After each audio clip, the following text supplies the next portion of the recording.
আমি কোনো সময় এমন ভূমিকম্প দেখিনি, এই প্রথম দেখলাম।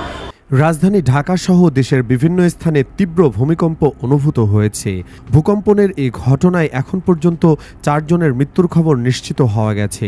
ভূমিকম্পের তীব্রতা এতটাই বেশি যে মানুষ এখনও সেটি ভুলতে পারছে না। ভূমিকম্পের সময় ঘরবাড়ি, অফিস এবং ব্যবসা প্রতিষ্ঠান ছেড়ে বাইরে বের হয়ে আসেন লাখো লাখো মানুষ। সাম্প্রতিক সময়ের মধ্যে বাংলাদেশে এটি অনুভূত হওয়া সবচেয়ে শক্তিশালী ভূমিকম্প। রিক্টার স্কেলে ভূকম্পটির তীব্রতা ছিল 5.7।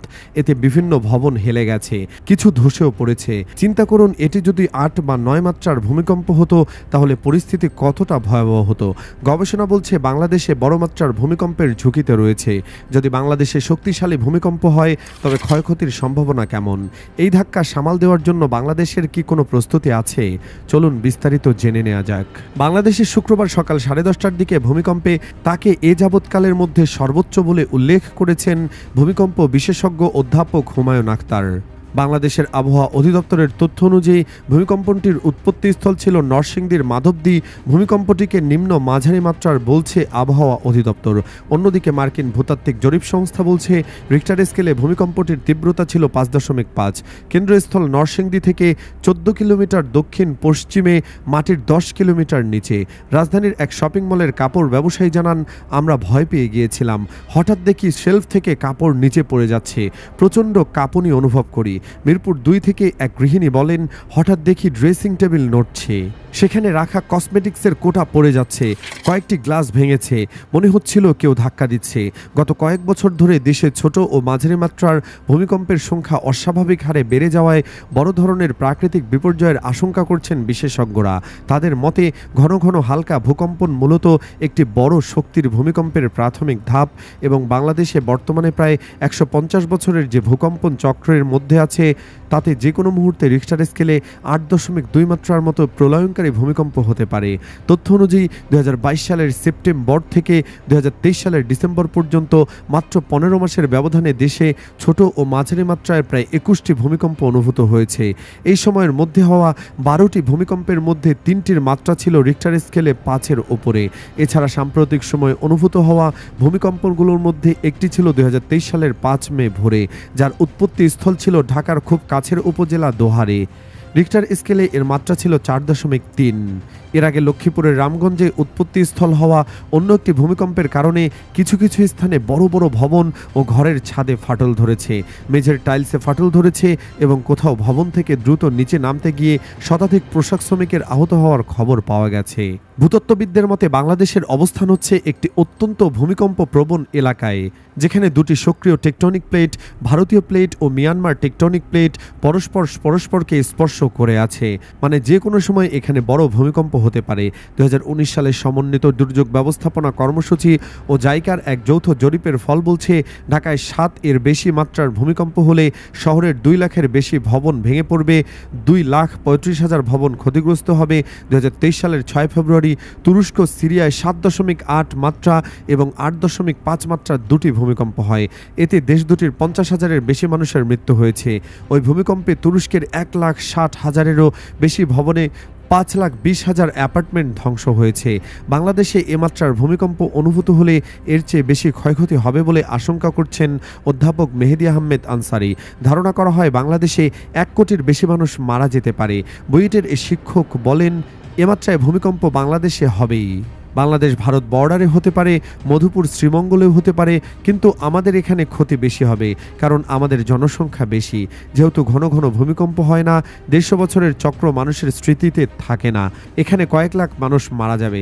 ঢাকা বিশ্ববিদ্যালয়ের ভূতত্ত্ব বিভাগের সাবেক অধ্যাপক সৈয়দ হুমায়ুন আখতার বলছেন, ঢাকা শহরে যেসব ভবন রয়েছে ভূমিকম্পে এর 1% ধূলিসাৎ হলেও তাৎক্ষণিকভাবে 2 লাখ মানুষ হতাহত হবে আর অবরুদ্ধ হবে 1 থেকে 3 কোটি মানুষ। যদিও ভূমিকম্পের উৎপত্তিস্থল থেকে ঢাকার দূরত্ব 70 থেকে 150 কিলোমিটার। আমাদের যে ক্ষয়ক্ষতি হবে তারপরে আমরা কিভাবে ঘুরে দাঁড়াবো সে সক্ষমতা অর্জন করি নাই। অর্জন করার জন্য যে ধরনের প্রস্তুতি বা সরকারের পরিকল্পনা থাকা দরকার সেটাও নেই। জনসংখ্যা বেশি, অপরিকল্পিত নগরায়ন, জনগণের সচেতনতা ও সরকারের প্রস্তুতির অভাবের ফলে ঢাকা শহরের ক্ষয়ক্ষতি সবচেয়ে বেশি হবে বলে তিনি মনে করছেন। ভূমিকম্প পর্যবেক্ষণ ও গবেষণা কেন্দ্রের ভারপ্রাপ্ত কর্মকর্তা রুবাইয়াত মনে করছেন ভূমিকম্পের বিষয়ে বাংলাদেশের মানুষের সচেতনতার অভাব রয়েছে। বড় বড় স্থাপনাগুলো নিয়ম মেনে তৈরি করা হয়নি, ফলে এই অঞ্চলে ভূমিকম্প হলে বড় ধরনের ঝুঁকি হতে পারে। স্ট্রাকচারগুলোকে যদি নিয়ম মেনে তৈরি করা হয় তাহলে ভূমিকম্পের ঝুঁকিটা কমে যায়। স্ট্রাকচারগুলোকে ভূমিকম্প সহনীয় করে তৈরি না করলে আমাদের সমস্যা। নর্মালি ভূমিকম্প হলে খেলার মাঠে থাকলে কিছুই হবে না, কিন্তু ভূমিকম্প হলে বিল্ডিংগুলো ভেঙে যায়, বড় বড় স্থাপনাগুলো ভেঙে যেতে পারে। ভূমিকম্প হলে অনেক সময় ফায়ার টর্নেডো হয়। ঢাকা শহরে এরকম ফায়ার টর্নেডো হলে ম্যাসাকার হয়ে যাবে। ভূমিকম্পে যা ক্ষয়ক্ষতি হবে তার চেয়ে বেশি ক্ষতি হয়ে যাবে তখন। রাস্তাঘাট ছোট, জনবহুল শহর সব মিলিয়ে ভূমিকম্পের ঝুঁকি আছে। বড় ভূমিকম্প হলে ঢাকা শহরের যে ক্ষতি হতে পারে তার জন্য মানহীন ভবনকে দায়ী করছেন জাহাঙ্গীরনগর বিশ্ববিদ্যালয়ের আরবান ও রিজিওনাল প্ল্যানিং বিভাগের অধ্যাপক আদিল মোহাম্মদ খান। তার মতে, ঢাকায় তৈরি অধিকাংশ ভবনই মানহীন এবং পরবর্তীতে মাটি ভরাট করে শহরের যে দৈর্ঘ্য বাড়ানো হয়েছে সেখানে নিম্নমানের মাটির উপর ভবন তৈরি করা হয়েছে। ফলে বড় মাত্রার ভূমিকম্প হলে লক্ষাধিক ভবন ক্ষতিগ্রস্ত হওয়ার পাশাপাশি কিছু কিছু ভবন ধসে পড়বে, হয়তো 20% ভবন দাঁড়িয়ে থাকবে। অধ্যাপক আদিল বলেন, প্রচুর ফাটলও হবে। পাশাপাশি ইউটিলিটি লাইনগুলো আছে, সেগুলো বিপর্যয়কর পরিস্থিতি হতে পারে, কারণ এগুলো কেন্দ্রীয়ভাবে ম্যানেজড না। সেখানে মানহীন এবং অনেক অবৈধ লাইন আছে। সেখান থেকে যদি ফায়ার আউটব্রেক করে সেটা পরিস্থিতি আরও ভয়ানক করে তুলবে। ঢাকা শহরে খোলা জায়গার সংকট থাকার ফলে দুর্যোগ পরবর্তী সময়ে ক্ষয়ক্ষতি বাড়ার আশঙ্কা করছেন তিনি। বাংলাদেশে ভূমিকম্পের প্রস্তুতি নিয়ে মোটেই সন্তুষ্ট নন বিশেষজ্ঞরা। তারা বলছেন, আমাদের সক্ষমতা নিয়ে যথেষ্ট ধোঁয়াশা আছে। কারণ হিসাবে তারা রানা প্লাজা সহ বিভিন্ন সময় বড় ধরনের দুর্যোগের কথা উল্লেখ করেছেন। এছাড়া যেসব সরঞ্জাম রয়েছে সেগুলো অব্যবহৃত অবস্থায় নষ্ট হচ্ছে। বিশেষজ্ঞরা মতামত দিয়ে বলছেন, আমাদের বিল্ডিং কোড এনফোর্সমেন্ট সর্বোচ্চ অগ্রাধিকার দিতে হবে।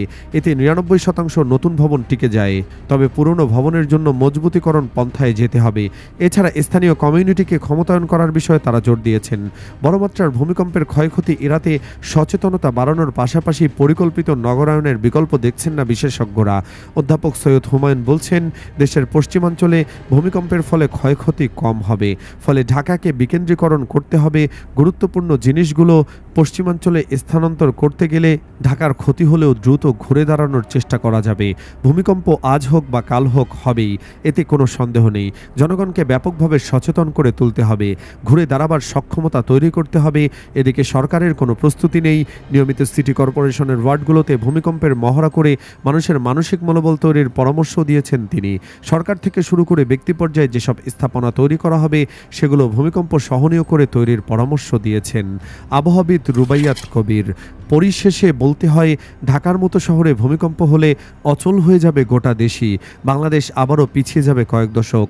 আল্লাহ আমাদেরকে ভয়াবহ ভূমিকম্প থেকে হেফাজত করুন, আমিন। আপনিও আমিন লিখে আমাদের এই দোয়ায় শামিল হয়ে যান। ভিডিওটি ভালো লাগলে লাইক দিন এবং শেয়ার করুন, আর অবশ্যই চ্যানেলটি সাবস্ক্রাইব করুন। ধন্যবাদ।